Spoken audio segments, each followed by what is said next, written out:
تکبیر الرحیم ایاک نعبد و ایاک نستعین. جیسا کہ سلمان اکرم راجہ صاحب نے بتایا کہ ایک دفعہ پھر جو ہے عدالتی احکامات کو نہیں مانا گیا.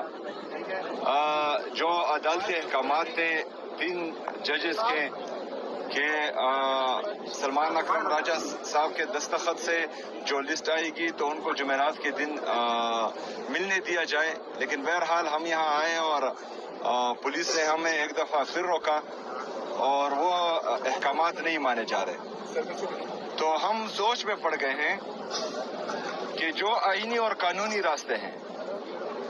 ہم نے پنجاب کے ہوم ڈپارٹمنٹ کو خط لکھا, ہم نے وفاقی حکومت کو خط لکھا, اس کے بعد جو ہے ہم نے عدالت گئے, عدالت میں پٹیشن دائر کی, عدالت نے اجازت دی. اس کے باوجود بھی جو ہے ہمیں کسی آئینی اور قانونی طریقے سے ملنے نہیں دیا گیا. اگر فرض کرے پاکستان میں آئین کو روندا جا رہا ہے, قانون کو روندا جا رہا ہے اور کوئی اتنا طاقتور ہے کہ وہ اپنے آپ کو آئین اور قانون سے مبرا سمجھ رہا ہے, تو پھر ہم سوچ میں پڑ گئے ہیں کہ ہمیں آگے کیا کرنا ہے. تو انشاءاللہ تعالی تمام پارٹی لیڈرشپ اس پر ایک بیٹھک کرے گی اور آگے کا لائحہ عمل جو ہے پارٹی کی مشاورت سے آپ سب کے سامنے آئے گا انشاءاللہ. شکریہ. اچھا یہ بتائیے کہ کوئی کے پی کے میں کچھ خلافات جا رہے ہیں جو اس کا بانی پیٹے کے کچھ پرانے جو رہنما تھے پی ٹی آئی کے ان کے حوالے سے چاہ رہے ہیں, جو گھر میں رہ چکے ہیں, اسپیکر بھی رہ چکے ہیں, کوئی خلافات سامنے آ رہے ہیں کے پی کے میں اس وقت سے؟ دیکھیں جی بالکل کوئی اختلافات نہیں ہے. تمام لیڈرشپ جو ہے کل بھی ایک پیج پہ بیٹھی تھی کل رات کو, اور ہم نے آج کے سینٹ کے الیکشن پر جو ہے بھرپور مشاورت کی تھی. اور الحمدللہ جیسا کہ آپ نے دیکھا کہ آج ہمارے تمام ووٹس پورے تھے, تو ہماری تمام پارٹی خیبر پختونخوا میں اور پاکستان میں ایک پیج پہ ہے. بتائیے گا کہ کے پی کی یہ صورتحال ہے کہ آڈیٹر جنرل کے 27 ارب کے بے ضابطوں کے اعتراضات ہیں. اس کے علاوہ جو اساتذہ کی ویکینسیز ہیں وہ ایک عرصے سے نہیں بھری گئیں, پر نہیں کی گئیں. جو تعلیمی نظام ہے وہ بھی گڑبڑ ہے. جو فاٹا والے اضلاع ہیں جو ضم ہوئے وہاں پر ابھی تک نہ پولیسنگ کا نظام مکمل ہے اور نہ عدالتی نظام مکمل ہے. ایسی صورتحال میں ایسے صوبے میں ملاقات ضروری ہے یا یہ انتظامات ضروری ہے؟ دیکھیے جی سب سے پہلے تو آڈیٹر جنرل کے آفس اس میگا کرپشن سکینڈل میں ملوث ہے, جس کا ذکر میں نے بار بار کیا ہے. اساتذہ کی کمی ہے, 16,000 ایلیمنٹری ایجوکیشن میں ہم ایڈورٹائز کر چکے ہیں.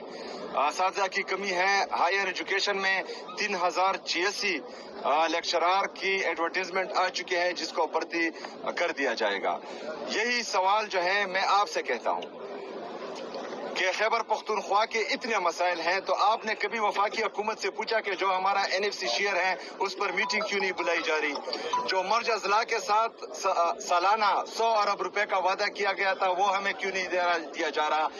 NHP نیٹ ہائیڈل پروفٹ پورے پاکستان کو ہم جو ہے فائدے دے رہے ہیں, لیکن خیبر پختونخوا اپنے ہی جو ہے نیٹ ہائیڈل پروفٹ سے محروم ہے.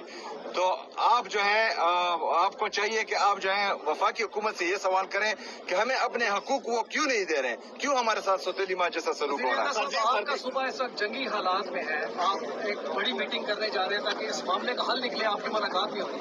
روز ہمارے جوان جو ہے وہ راہ حق میں شہید ہوتے ہیں, تو ایسی میٹنگ بھی بلائیں گے کہ شہیدوں کے آپ گھر جائیں, ان کو بیک اپ کریں تاکہ وہ جو دہشت گردوں سے لڑ رہے ہیں وہ بہترین فائٹ کریں. دیکھیے جی اگر فوجی مر رہے ہیں وہ بھی ہمارے اس قوم کے بیٹے ہیں, ان پر بھی ہم غمزدہ و افسردہ ہوتے ہیں. جو سویلینز مر رہے ہیں غلط پالیسی کی وجہ سے اس پر بھی جو ہے ہم غمزدہ ہیں, افسردہ ہیں. دیکھیں جی غلط پالیسیاں اور بند کمروں میں جو فیصلے ہوتے ہیں ان کا نتیجہ یہی ہوتا ہے کہ ہمارے غریب ماں کے بیٹے چاہے وہ فوجی ہو چاہے سویلین ہو دونوں مرتے ہیں. وہاں پر جو ہے کسی وزیر اعظم کا بیٹا, کسی جرنیل کا بیٹا, کسی چیف جسٹس کا بیٹا نہیں ہوتا. یہ غریب ماں کے بچے ہیں, چاہے فوجی لڑ رہے ہیں وہ بھی غریب ماں کا بیٹا ہے, جو وہاں سویلین مر رہے ہیں وہ بھی غریب ماں کے بیٹے ہیں. میری بات مکمل ہونے دیں. Cash out en direct cashen? QBetcha! Binnen 5 minuten uitbetaald bij Unibet. ہمارا موقف یہ ہے کہ بند کمروں کے فیصلے جنہوں نے خیبر پختونخوا میں، میرا ضلع خیبر ہے، میرا بائی گاؤں جو ہے وہ وادی تیرا ہے، جو بندہ وہاں زندگی میں گیا ہے نہ ہو وہ میرے فیصلے کس طرح کر سکتا ہے؟ جو ہمارے وہاں کی حکومت ہے، وہاں کی پارلیمنٹرین ہے، وہاں قومی مشران ہیں، وہاں کے عمائدین ہیں، پاکستان میں جو بھی پالیسی بنتی ہے یہاں جمہوریت ہے، ہمیں اعتماد میں لیا جائے۔ خیبر پختونخوا کا صوبہ ہمارا ہے، ہمیں تمام مشاورت میں شامل کیا جائے۔ اگر فرض کرے اس کے بعد کوئی پالیسی بنے گی تو اس کے مثبت اثرات ہوں گے، منفی اثرات نہیں ہوں گے۔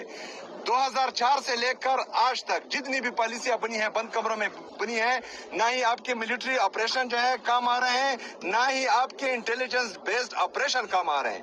80,000 جانوں کا نذرانہ ہم آلریڈی پیش کر چکے ہیں، جس میں 6,000 سے زیادہ ہمارے سیکیورٹی فورسز، چاہے وہ پولیس سے ہیں، CTD سے ہیں یا فوجی ہیں، یہ ہم پیش کر چکے ہیں۔ اس کے بعد بھی امن نہیں آ رہا، تو کہیں پر تو ہم غلط ہیں، کہیں پر تو ہمیں پالیسی جو ہے چینج کرنی پڑے گی۔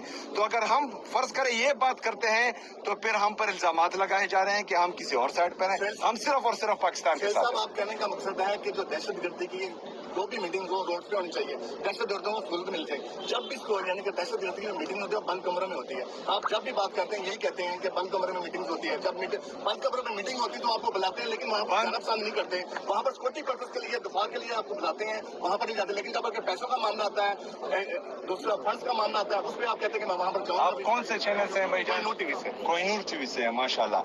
اچھا، بند کمروں کا مطلب یہ ہے کہ بند کمروں میں فیصلے ہوں لیکن 2-3 بندے نہ کریں۔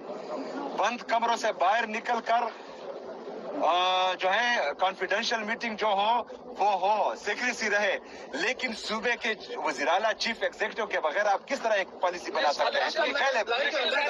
نیشنل ایکشن پلان کے جو بنا اس پر کتنا عمل درآمد؟ دیکھیے جی، نیشنل ایکشن پلان میں دہشت گردوں کو دوبارہ آباد کرنے کی پالیسی بنائی گئی تھی؟ نہیں، تو یہ دہشت گرد دوبارہ پاکستان میں کیوں آباد ہوئے؟ یہ ہمارے خیبر پختونخوا کے ہر بندے کا سوال ہے کہ دہشت گردوں کو دوبارہ یہاں کیوں جو ہے آنے دیا گیا؟ پہلی بات فینسنگ ہماری حکومت میں نہیں ہوئی۔ 25 مئی آپ دیکھیں اس میں وزیر اعظم کے دستخط۔ آپ میرے ساتھ بحث کر رہے ہیں کہ میرے ساتھ بھائی جان آپ کو انہوں نے بھیجا ہے، آپ بات سنیں، میری بات سنیں بھائی جان، آپ خود سنائیں گے کہ ویڈیو سے ان کو پہنچ جائے گا، میرا بات سنیں۔ دیکھیں جی، ایک بندہ آتا ہے وہ فیصلہ کرتا ہے کہ ہم نے پرائی جنگ لڑنی ہے، یہی لوگ جو ہیں ہیرو اور مجاہدین بن جاتے ہیں۔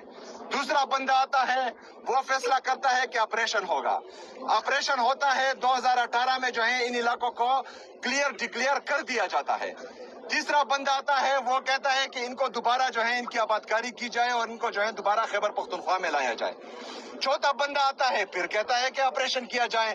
خیبر پختونخوا لیبارٹری نہیں ہے کہ جو جس کی مرضی ہو وہ وہاں پر وہی ایکسپیریمنٹ کریں۔